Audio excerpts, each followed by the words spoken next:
I'm Kathy O. Lofton, the creator, writer, and executive producer of the documentary I Am a Caregiver.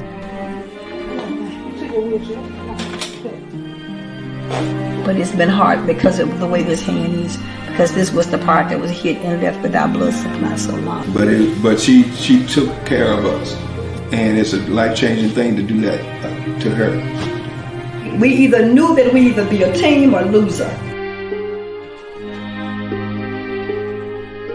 The documentary was inspired by stories from fellow caregivers like myself.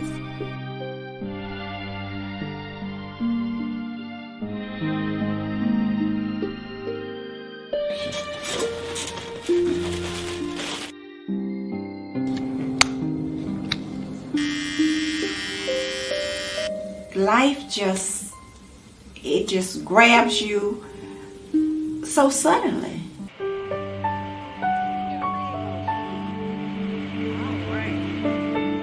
In 2014, I found my mother down, and from that point on, it's been one health issue after another. Where are you, Mama? Where are you? I'm at home. You are? It did not sink in until I had to buy adult diapers for my mother. I was on the verge of crazy, and I didn't realize it. So I would suggest to anybody that's doing the caregiving, they need to take time off at least once a day.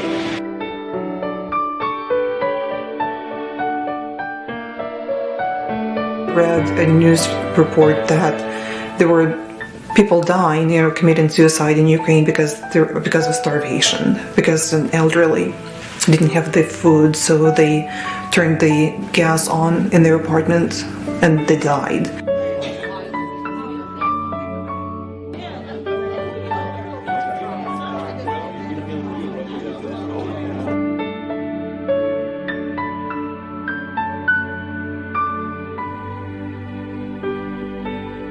In the end, morbidity affects us all. When life happens, it's usually not a choice. Caregivers are often overlooked. They're often discounted. These are unsung heroes and heroines.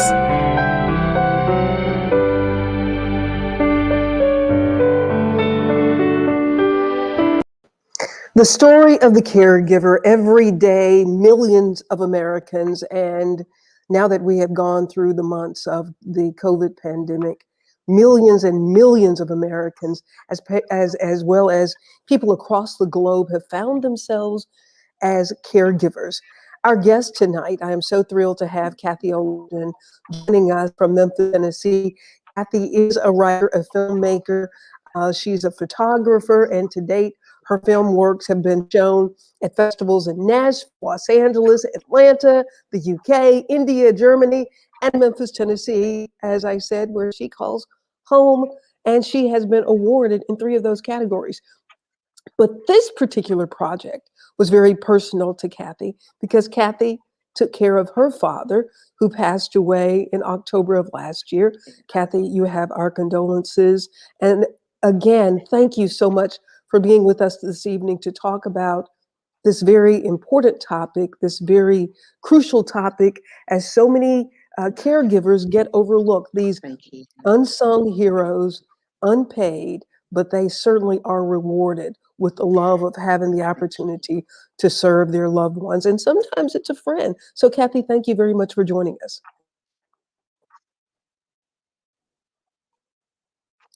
Kathy, I think you're frozen a little bit.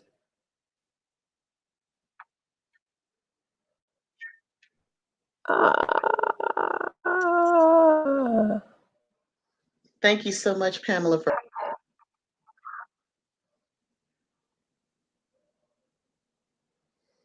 Kathy,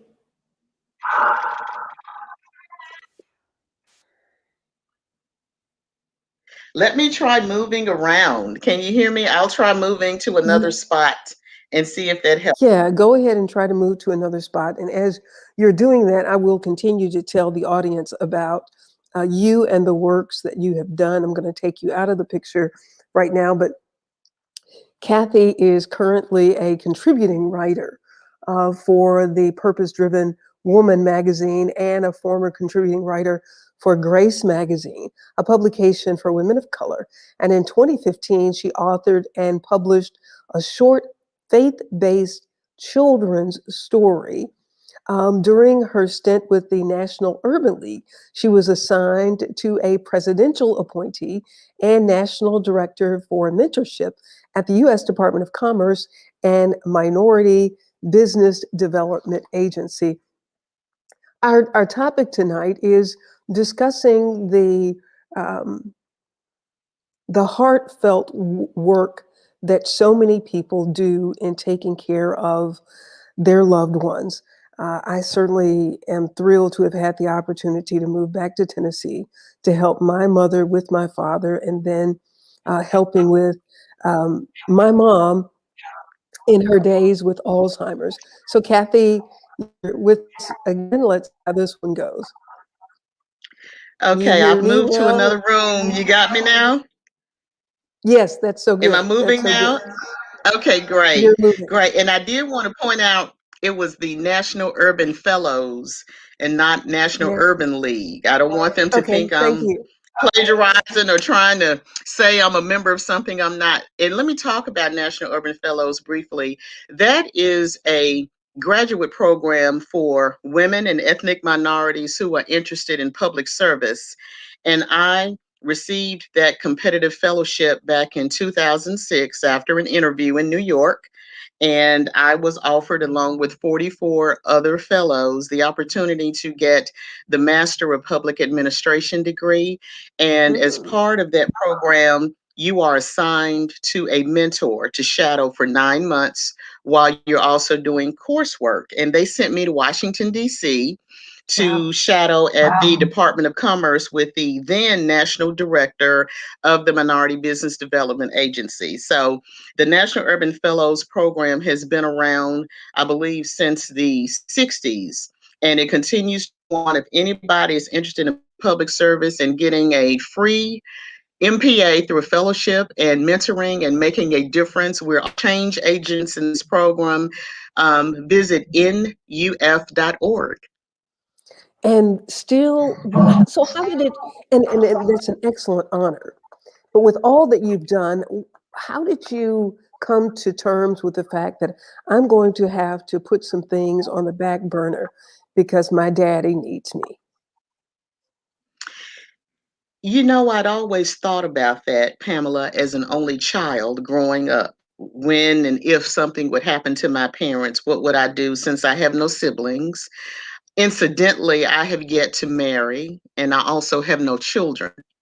But ironically, when this happened, I didn't give it a second thought. And I can tell you, Jackson, hometown, Tennessee, is where it partially all happened rather. I was on the way to a meeting at the headquarters in Chattanooga where I formerly worked.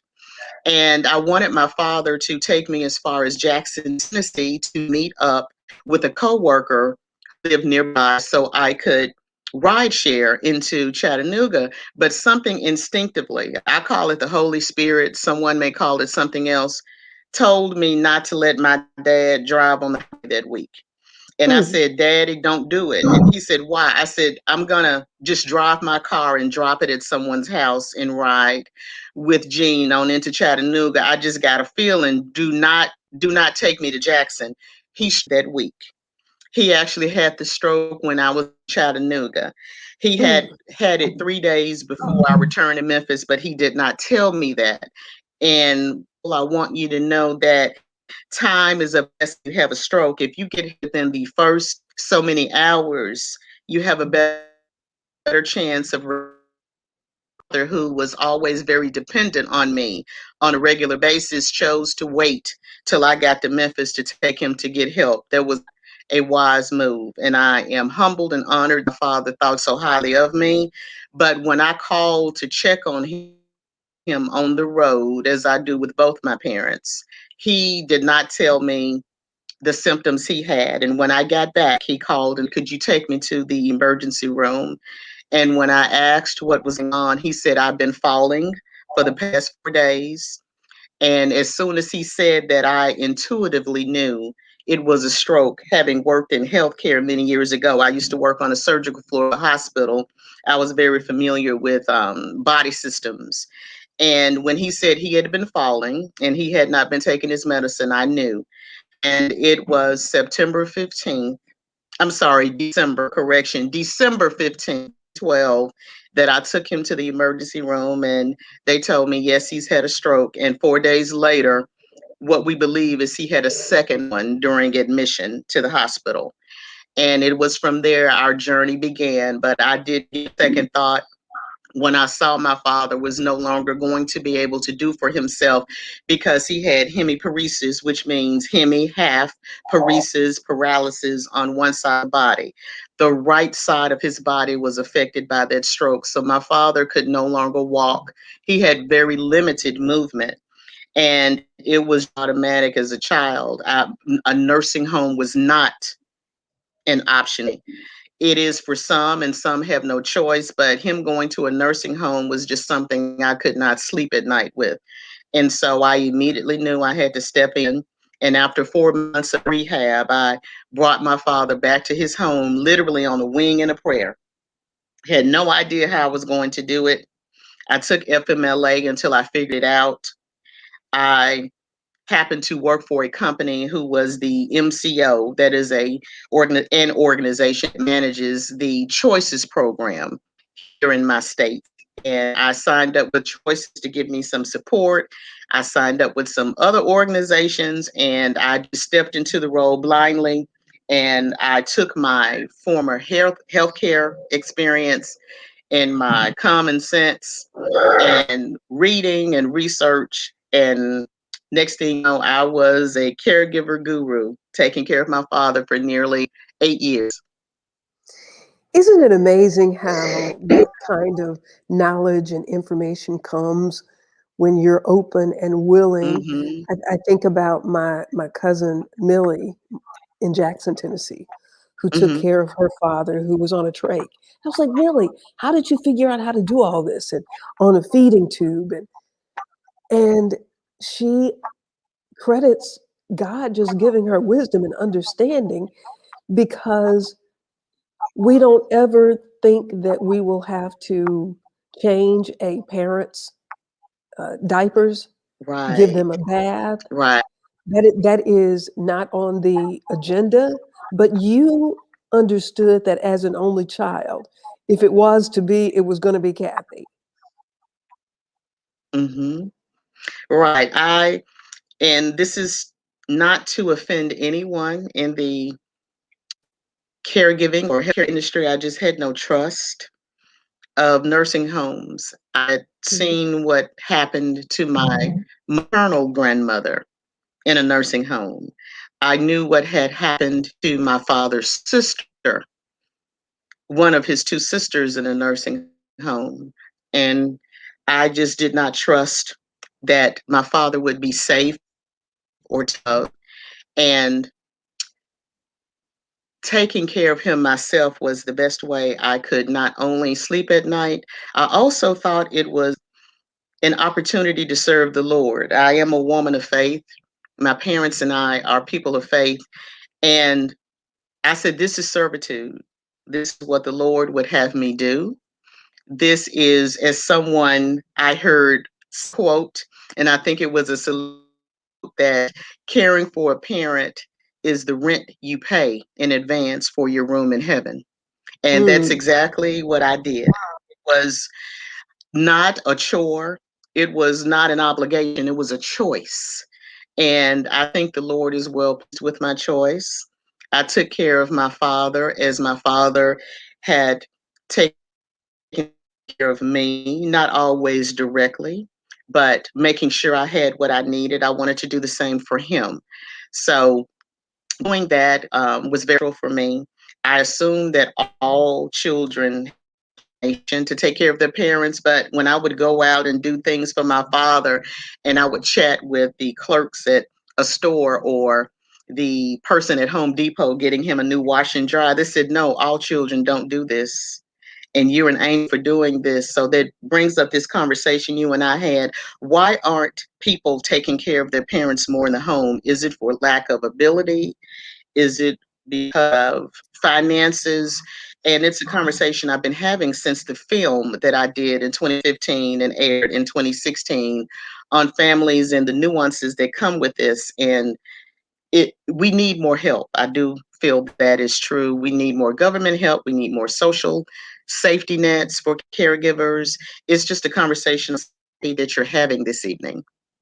Well, as I said at the top of the show, that there are so many people who are doing this work, and it can be very physically demanding, emotionally Mhm. draining, and Definitely. financially. It can be a problem financially because as it's set Mhm. up, there's no, or there has not been, I don't know if legislation has been passed that will provide funding for you to take care of your daddy at home. I know there was some discussion of that, but that's a challenge for a lot of people, having to continue to work. Right. I do know that there is some funding if your parent happens to be a veteran. My family member happened to be a veteran. My father was a vet. And depending on the particular case of the individual, there is available through the VA, but that was pretty much where it stopped for me. Hmm.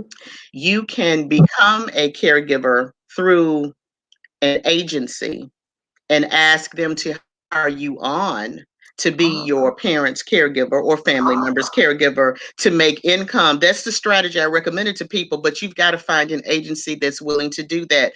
Will you hire me to take care of my parent? And that's how I suggest some around the income portion of it, because everyone can't quit a job. I was blessed to be able to leave my very posh corner office corporate job to take care of my dad. It did not come without struggle, but luckily I was someone who had always lived beneath her means, had very little debt, and had put some money away. And so we pooled our resources together. And even though my parents are divorced, my mom and dad remained close friends, and they kept in touch multiple days a week and visited one another. So the three of us came together with a plan to make this happen.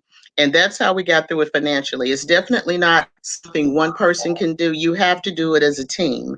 Just like you saw in the trailer for my documentary feature, I Am a Caregiver, it spotlighted some siblings, 5 siblings who came together to make it happen financially. Yeah, And as you heard Elisa say, we either would come together as a team or we were going to lose her. And so yeah. that's really what you have to do. And it's so hard when you don't have that support system, Pamela, when you don't have family and or friends to help you financially. So that's one takeaway I'm sharing today. If you ever get in this position and money is an issue when you find you have to leave your job, consider working for an agency that hires caregivers and ask, can you be the caregiver for your parent? I certainly didn't know that that was an option, and that is very, very good information for our listeners to know that and to share it with other people. Tanya McEwen in Jacksonville, Florida says, awesome, truly can attest to caring for my mother, also a caregiver myself by profession. You are amazing, she says. Tanya, my Thank you very so good much friend. to a fellow angel caregiver. Thank you so much. Thank you. Yeah, I appreciate yeah. that. And McLinda, who says amen to what you're doing.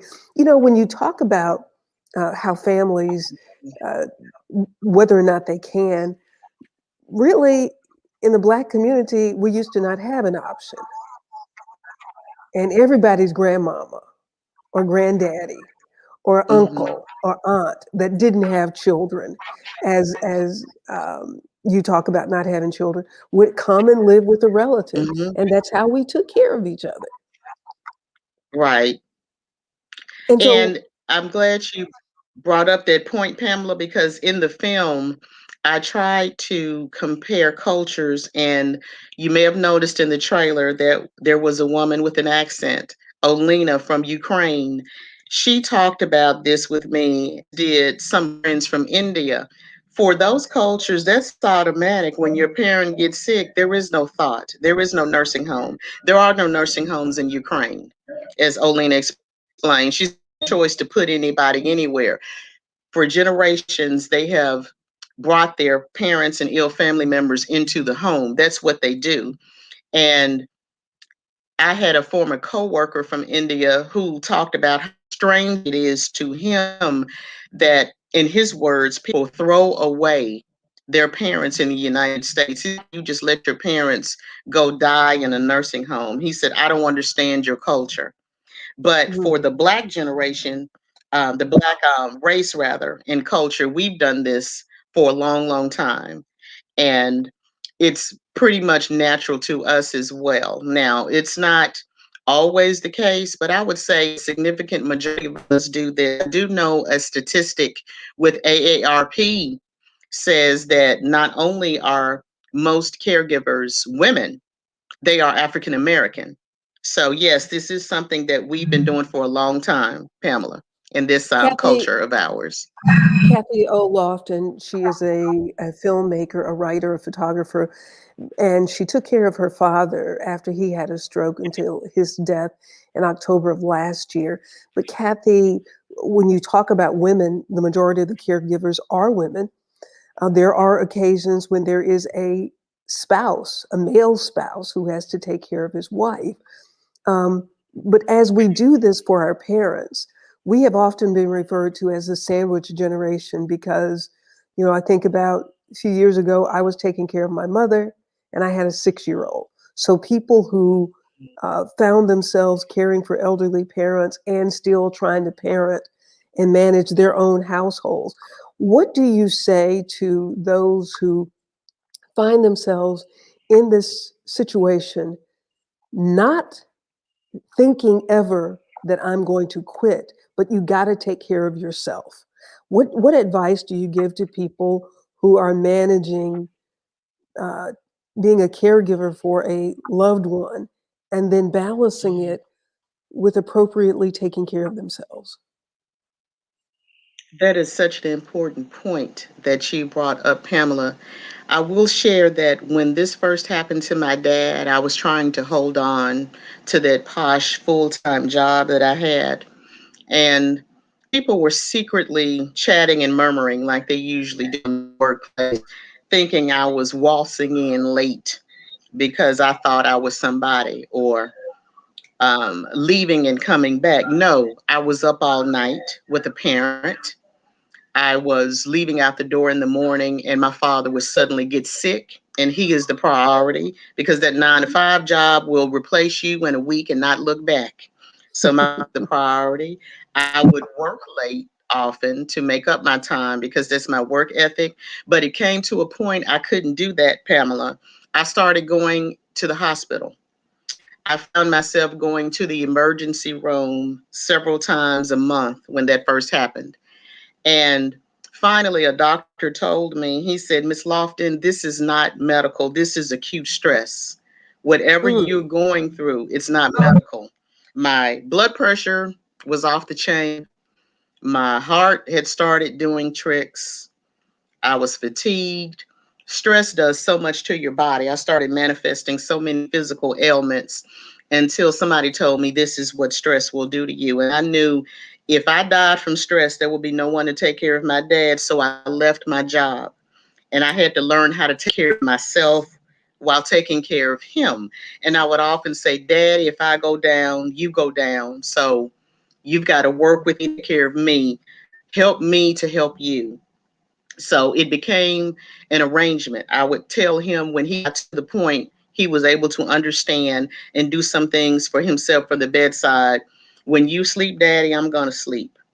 These are the times where I need rest. If you need dinner, we need to do dinner by a certain time of night because I can't be up all night because he was spoiled. He made something to eat at 10 o'clock at night. No, Daddy, the kitchen is closed because I have to go to bed and get ready. And you need to go to bed too. And I would often have quiet times. My father luckily liked to live in an environment. We would have these chill out times. For this this window of time in the day, Daddy, you watch your movies, and I'm going to go in the back of your house, because I took care of him at his home because that was more convenient for him. And I'll talk about that, how it was financially the best thing and ergonomically.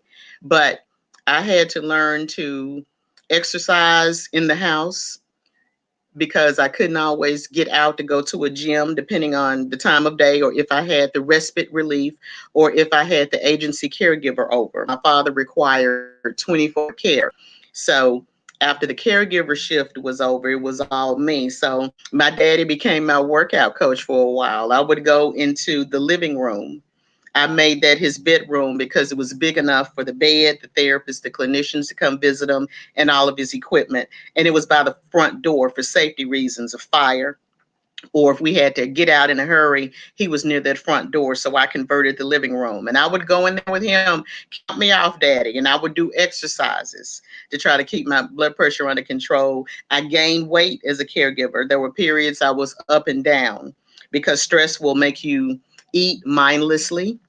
It will make you get off kilter, and sometimes you're overeating, sometimes you're not eating enough. So another thing we did was we started going on a health plan together.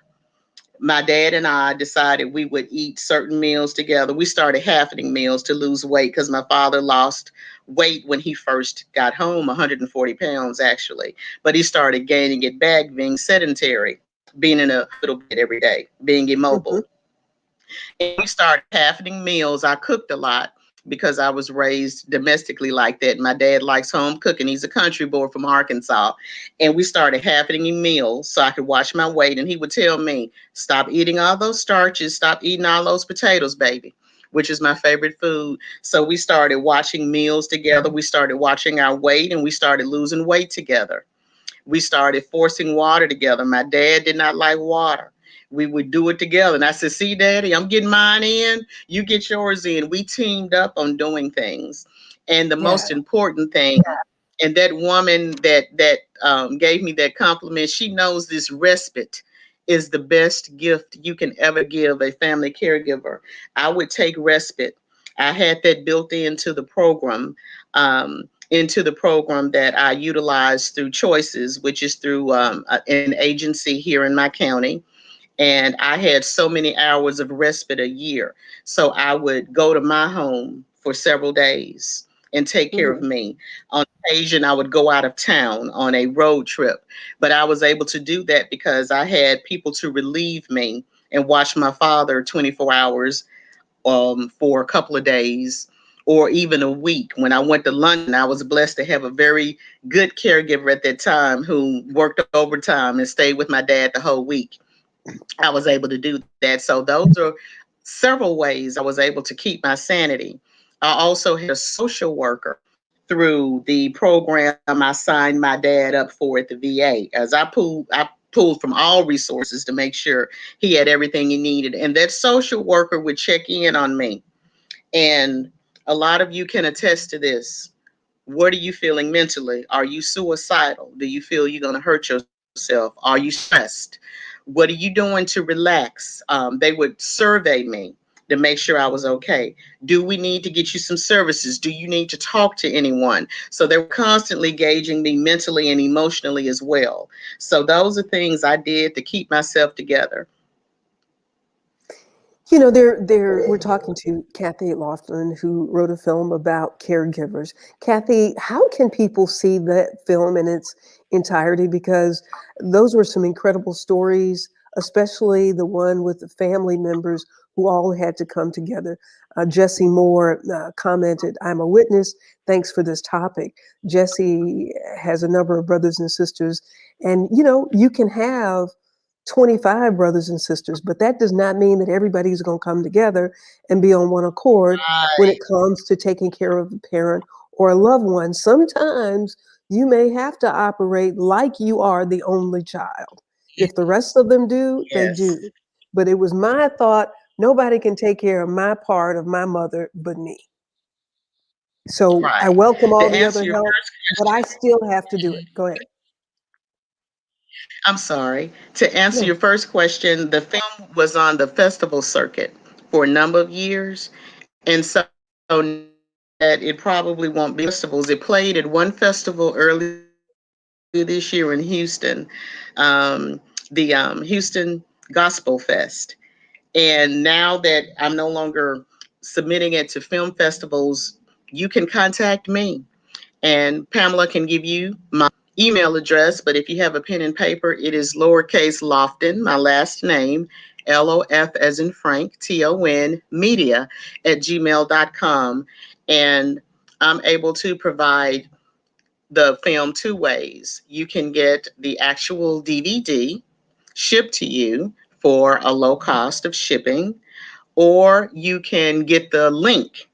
So you can look at it both ways. You can have a link to download or the DVD to get access to this film now that it's off circuit.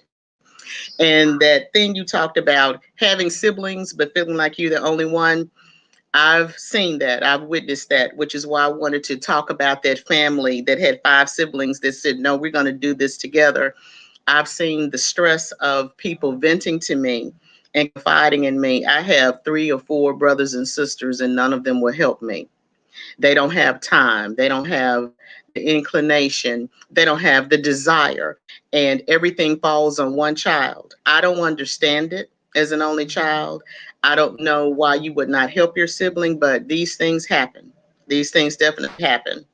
And I hope that after watching tonight, that some of you siblings will think this out before it happens to your parent or parents, because I know some taking care of 2 parents at once. Now that is definitely to be applauded. Dorothy Heron in California says, Pamela, I just got home. That is what I'm doing with my husband. I will be looking at this later. Dorothy, thank you very much for watching. And as we mentioned before, when the spouse is the caregiver, what advice do you give to the husband or the wife that might find him or herself taken care of? This person, the relationship has completely changed. The advice I would give really starts before we get to the morbidity part. You have to really like, respect, and love your spouse. And the vows, for better or worse, sickness and in health, those are things that could actually happen. So if you're not in that position yet, I highly advise that you think and pray on that, because your spouse could particularly get sick in these times, particularly with the pandemic. You don't know what will happen with COVID. You need to be prepared.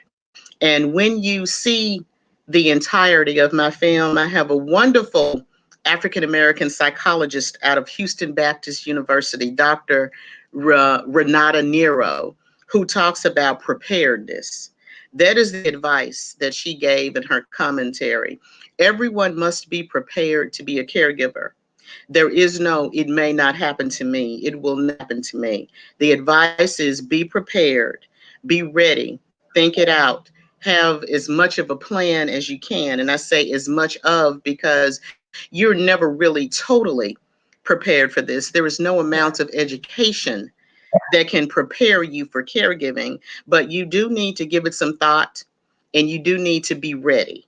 And so that's my advice. Pray on this and prepare as though it will eventually happen, because as the young lady said in the trailer, the blonde young lady you saw, she said, morbidity affects us all. Yes. It will happen. It's just a question of when. Kathy O. Lofton, filmmaker, photographer, writer, and the support system for her father. Now, Kathy, there's a term that's come about. I think it's called geriatric orphan. And it talks about the generation of baby boomers who didn't have children. Does that concern you when you see what you were able to do for your dad? What do you think about Yes. what will happen to Kathy? I have thought about that for a number of years. I'm so glad you brought this up. I never really thought about not having children until I saw what I had to do for my father and or I could potentially have to do for my mother. That's when the concern kicked in, and I said everyone should have at least one child. And what I did a number of years ago, and I'm trying to think of the year, I think it was 2012 possibly, I took out a long-term care policy.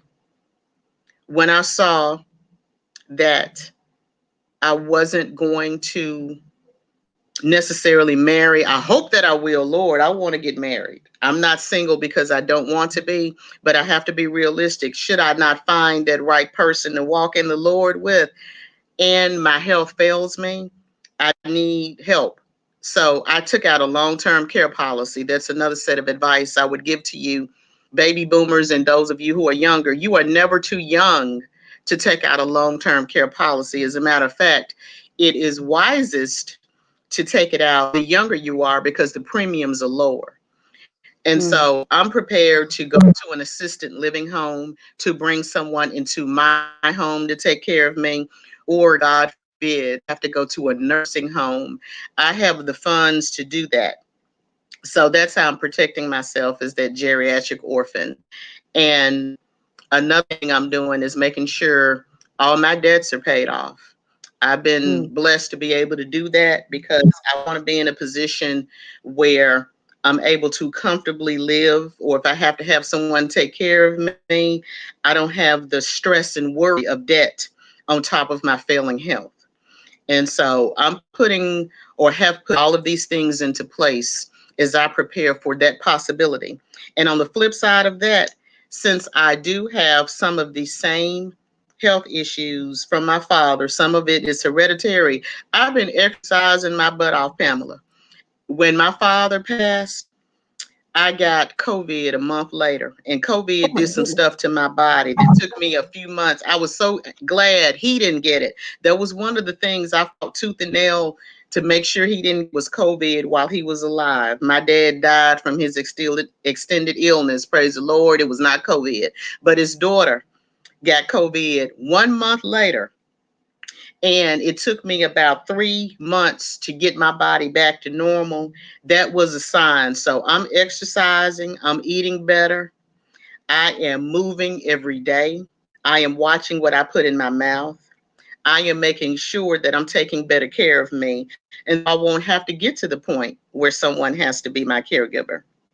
That long-term care policy I have has I think it's called a rider, where if I never use it, it converts to an insurance policy. So I was smart about that. I don't want all that money to go to waste, but I hope I have the good problem of not having to use it and giving it to a family member as an insurance policy. Excellent, excellent. Kathy O. Lofton, thank you so much for sharing this very tender topic of being a caregiver, and some very, very good advice on how caregivers can take care of themselves so that they can continue the very loving, compassionate work that they're doing for spouses, for parents, for siblings, and sometimes you may be stepping in to help a friend. So again, thank you very much. You made a film with a focus on caregiving. And again, how can people get a copy of that? They can email you and you will send them a Right, you can DVD. email me. You can email me. You can put something in the comments. I think there will be a playback, and I can see some of your comments requesting Yeah, it. yeah, we'll just do Or that. you can visit my website, www. and easy to remember, KathyOLofton. Believe that my domain automatically renewed. It should be there. www.KathyOLofton.com. You can contact me through, if you put a message, it will automatically come to my Gmail, loftonmedia@gmail.com, or again, put something in the comments so I can look back and contact you. And I look forward to hearing from some of you. And you can get it in 2 versions. Once again, the DVD or the electronic link. And Tanja McEwen says, this is so good. I'm going to watch it again. Mwah. Thank you, Tanja. You're Oh, so thank sweet. you. you, Miss McEwen. I Kathy, appreciate that. Bless you you. know, besides this very important work that you've done so many other things. So I would like to invite you to come back to Sisters of Wellness again so that we can talk about the other things that you've done. But I can't think of a greater work that we can do than to serve our parents. They are the first gift, they're the first decision that God makes for us to bring us to this side of humanity. And that's why the scriptures tell us to honor our fathers and our mothers. And what greater honor can we do than to serve them in their older ages, or even they don't have to be old, they could just be diagnosed, but to be willing to There you serve. go. And Right. Kathy, you have blessed us tonight. Thank you so much. Thank you. Thank you. If I can close out quickly, this is Yes. time you'll never get back, people. 7.5 years, I gave up my life. I gave up dating, career, traveling, fun. I am so glad because I lost my dad in October. It is time I could never get back. I don't regret a thing. 7.5 years, time well spent. Oh, how beautiful. Thank you. Thank you to all of you Thank you, who, Pamela. you're welcome. Thank you to all of you who are watching or will be watching. We appreciate your comments. And love to have very relevant topics on Sisters of Wellness. This show is designed to do, as that scripture in Titus says, for older women to teach the younger women. And we want to share wisdom and knowledge that can help strengthen us individually, collectively, from the table all the way out into the streets of our communities. So we thank you for watching. We hope that you will share this with others. Until Thursday, when we do the Timbuktu Report, I'm Pamela Marshall at the Wellness Radio TV and at the Wellness Radio TV podcast. Remember, there is healing at the well. Make it a great moment. We'll see you.